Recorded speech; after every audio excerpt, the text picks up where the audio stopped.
Andrew Berry had remained silent for weeks, until the footage went viral. The Browns GM, known for his calculated calm, reportedly erupted behind closed doors after watching offensive linemen like Joel Bitonio collapse untouched and Jack Conklin miss basic assignments. What looked like incompetence at first glance took on a different tone under slow-motion review. These weren't just bad plays.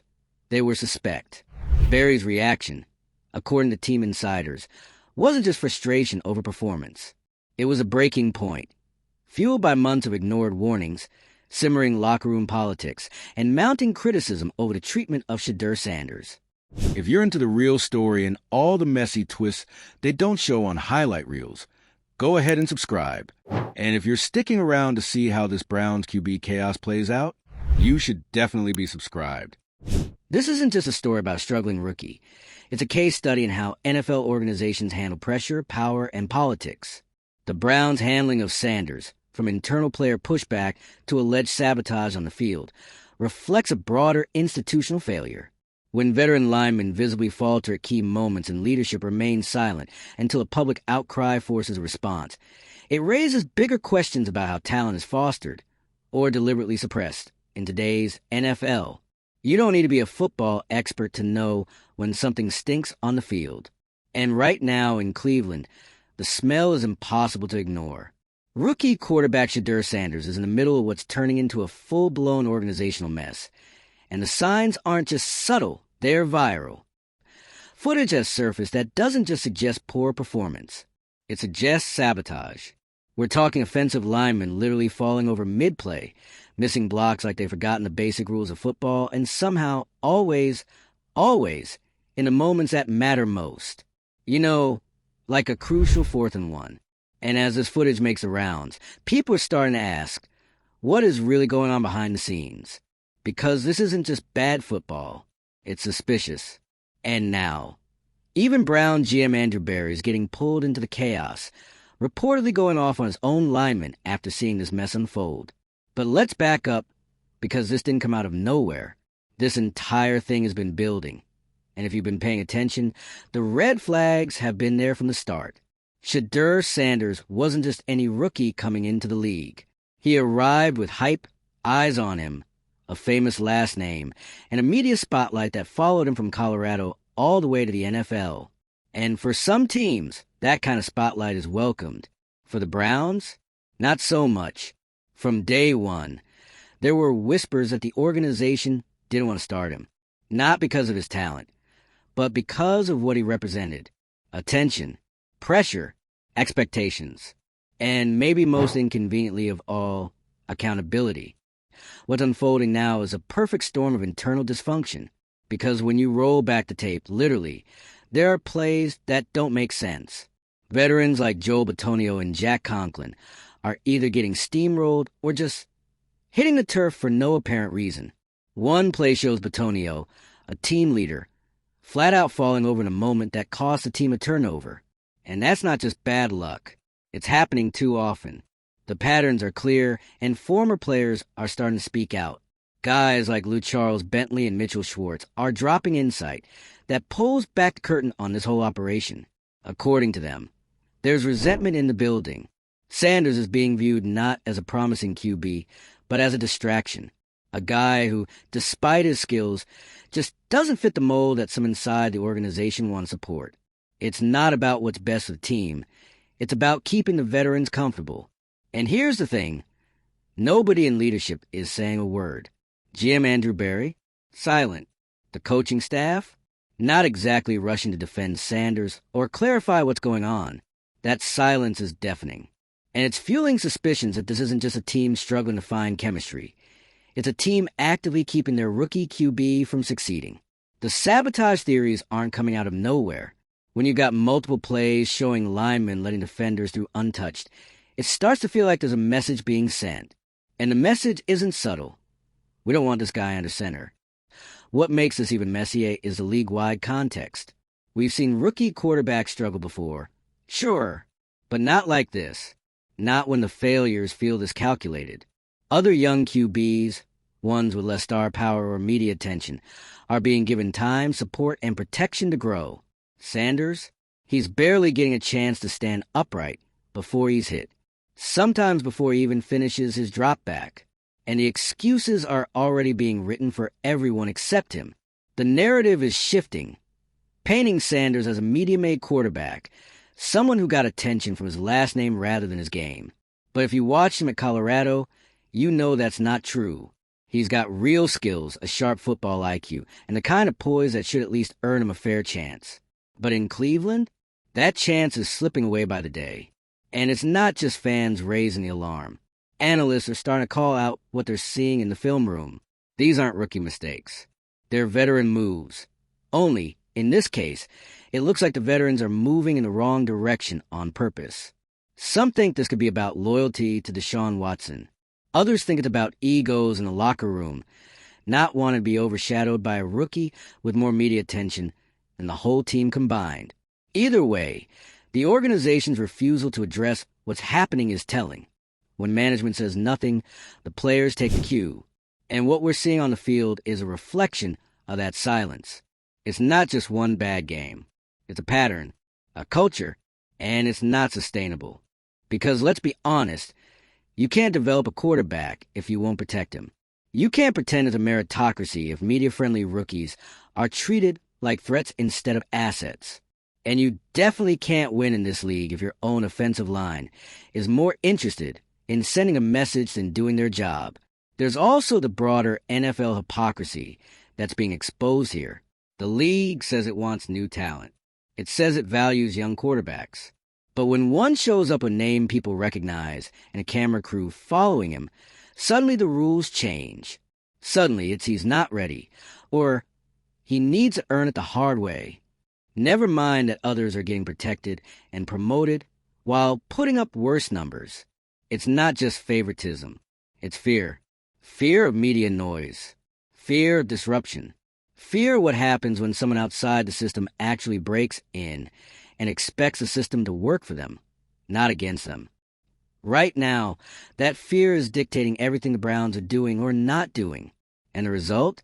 A quarterback who could be developing into a leader is instead dodging both defenders and daggers from his own team.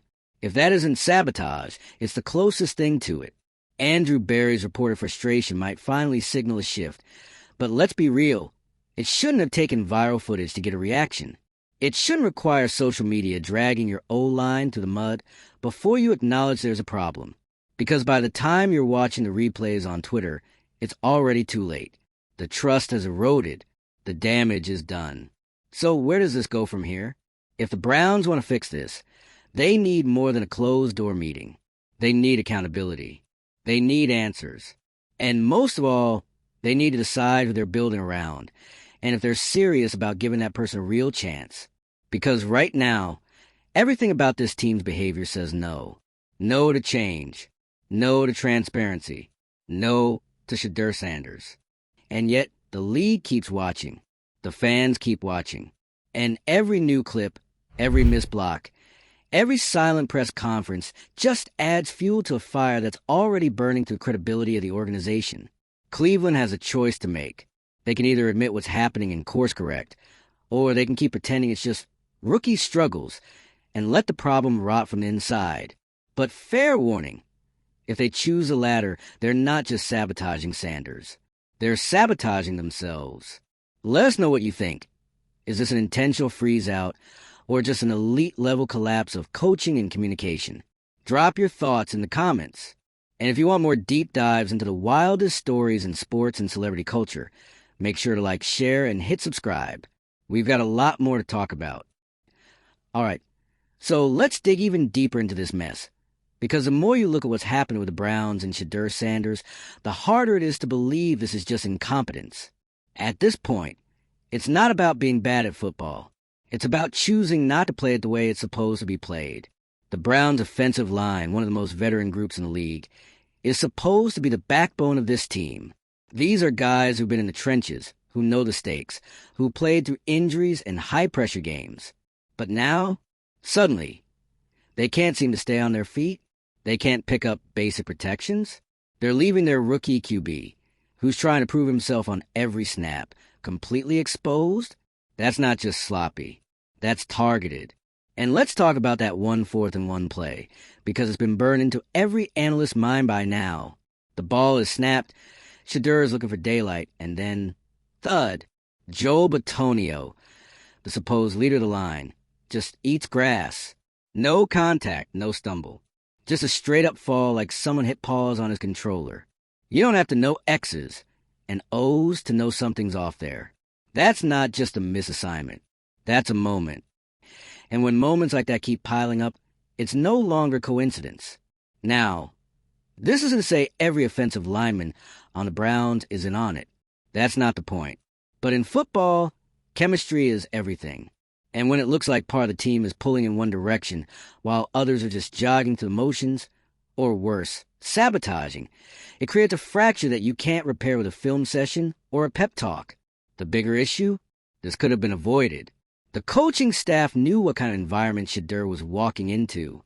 He's not just some rookie from a small program. He's Deion Sanders' son. He's been under a microscope since high school. That attention is both a gift and a curse.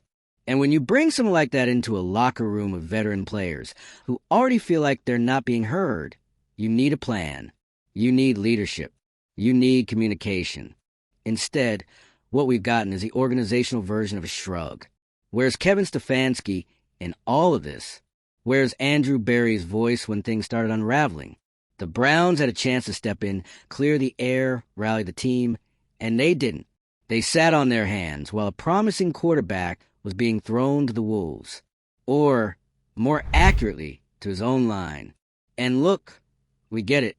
NFL politics are real. Quarterback rooms are delicate ecosystems. You've got egos, contracts, endorsements, and media narratives all swirling around every decision. But when you're actively letting one of your own guys get crushed, figuratively and literally, just to protect some fragile status quo, that's not strategy. That's cowardice. There's this unspoken hierarchy in the NFL. If you come in humble, quiet, and keep your head down, you might earn your shot eventually. But if you walk in with cameras rolling and confidence in your chest, suddenly you're a problem. And that's the double standard that Shedeur is running into face first. The media is doing him no favors either.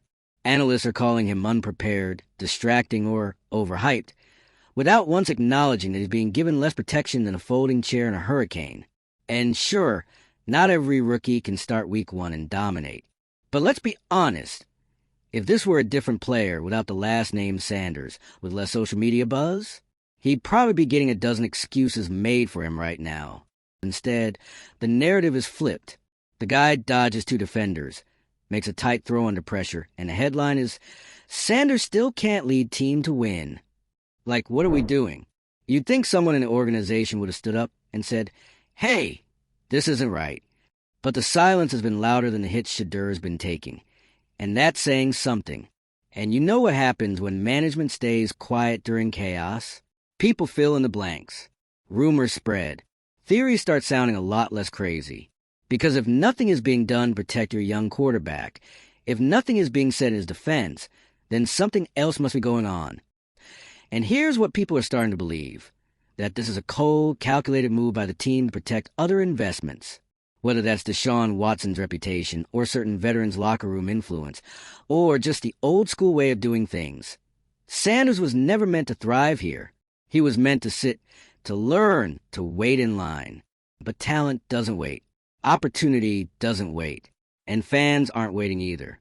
Because the footage is damning. The body language on the field is glaring. And the lack of support is blinding.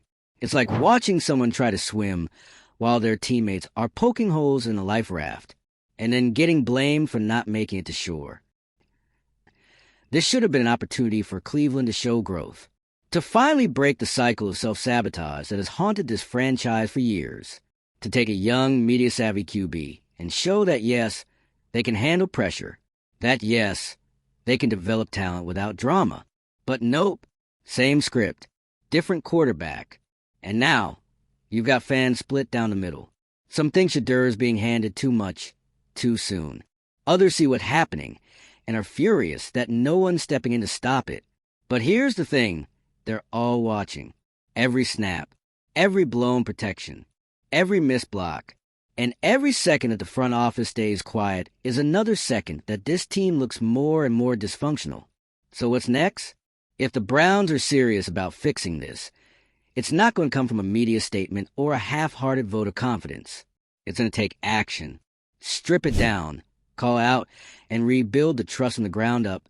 Because right now, the message being sent to every young player watching is, if you shine too bright, we'll dim your light. And we'll do it from the inside. That's the real danger here. Not just for Sanders, but for every rookie coming into the league with following, with a brand, with confidence. The NFL loves talent, but only if it's packaged the right way. And if it's not, you'll get left out in the cold. Or worse, lined up behind an offensive line that has already decided you're not worth protecting. So yeah, maybe Andrew Berry finally snapped. Maybe that viral footage forced his hand. But the truth is, this should have been handled long before fans had to start analyzing game tape on Twitter to point out what the professionals were ignoring. And here's the twist. Shedeur is still out there, still showing flashes, still standing in the pocket, even when the pocket's collapsing faster than a cheap camping tent. That says something, because despite the chaos, despite the lack of support, despite the pressure, he's not folding, he's not hiding. So if the Browns really want to salvage this, not just for their rookie QB, but for their own credibility, they need to clean house, reset the culture, and start being honest about what this team is doing, or not doing. Because in a league that thrives on second chances, it's time someone gave Shedeur Sanders a first one. 2. At this point, if you're still thinking all of this is just growing pains for a rookie quarterback, you're not paying attention. Because when every single week gives you new footage of Shedeur Sanders getting blindsided before he can even set his feet, when the same veterans are coincidentally missing blocks in the exact same ways, and when not a single person from the organization has stepped up to clarify anything, you stop calling it bad luck. You start calling it what it is, calculated neglect. The silence from Brown's leadership, that's not just passive, it's complicit. And that brings us right back to Andrew Berry. When the clips finally went viral, when fans, analysts, and even former players started pointing out how bizarrely consistent these breakdowns were, Berry reportedly went off behind closed doors. And honestly, he had every reason to. Because if you're the GM and you see your franchise being publicly embarrassed by what looks like either a mutiny or a complete collapse of discipline, that reflects directly on you. It's your staff, your locker room, your players, your vision. And watching that vision get picked apart on social media frame by frame, that's a PR nightmare and a football disaster. But here's the real question. Why did it take external pressure to get any kind of reaction? That's the pattern with these things. They stay quiet until it's too loud to ignore. And by the time Berry finally reacts, the damage has already been done. Sanders has already been labeled a bust by some corners of the media. The locker room already has fractures. The fans are already debating whether this franchise even deserves another shot at grooming a young quarterback. And while Berry might be fuming behind the scenes, the reality is, fans don't care about what happens in private meetings. They care about what they see. And what they're seeing is a front office that refuses to back its quarterback publicly, a coaching staff that either can't or won't fix the culture, and a team that looks more like it's playing politics than football. Let's not forget, this is Cleveland, a team with a long, tortured history of eating its young quarterbacks alive. Name a promising rookie that's come through there and actually been developed into a star. Go ahead. We'll wait. So when Shedeur Sanders walks into that environment with talent, media attention, and pressure already on his back, this franchise had one job. Don't screw it up. Instead, they did what the Browns always seem to do. They fumbled the moment. They let their internal dysfunction define the narrative, and they watched, hands folded, as their young QB took hit after hit, without anyone stepping up to say, this isn't right. Because whether or not the O-line is intentionally tanking plays, here's what we do know. The patterns of protection failures are too consistent to ignore. The effort level on some snaps is just plain embarrassing. And the only person being held accountable so far is the guy under center. And we know how the story goes. If things don't turn around, Sanders gets benched for his own good. The media labels him not ready. Some talking head says he needs to be humbled. And the franchise shrugs and moves on to the next guy while pretending they gave him a real chance. But here's the thing. This time, people are watching. This time, there's receipts. We've seen the film. We've heard from former players. We've watched how the narrative has been spun, how the organization has stayed silent, and how a promising young quarterback is being left to fail in plain sight. This isn't just about Shedeur anymore. It's about every team that drafts a rookie with a big name and a big following, and then decides they'd rather punish him for that attention than protect him on the field. It's about the culture of the NFL, where earning your stripes somehow means enduring unnecessary sabotage, where old-school vets can ice out young stars behind closed doors, and management will look the other way as long as the locker room doesn't implode completely. It's about the league's obsession with grit and humility being used as code words to tear down players who walk in with confidence. And if the Browns aren't careful, this is going to turn into yet another stain on their already cursed QB history. Because right now, it looks like they've got a young talent being set up to fail, and a building full of people pretending not to notice. So here's the truth. Sanders doesn't need coddling. He doesn't need special treatment. He just needs a fair shot. A team that actually blocks for him. A coaching staff that holds everyone accountable. And leadership that doesn't wait for a viral clip to start acting like it cares. Because if the Browns can't do that, then they're not just failing Shedeur. They're proving once again that this franchise still doesn't know what to do with potential, except waste it. And the clock is ticking. Let us know what you think. Are the Browns sabotaging their own rookie QB? Or is this just another case of Cleveland being Cleveland? Drop a comment below. Hit that like button if you're as fed up with this dysfunction as we are. And don't forget to subscribe for more breakdowns of the wildest moments in sports and pop culture.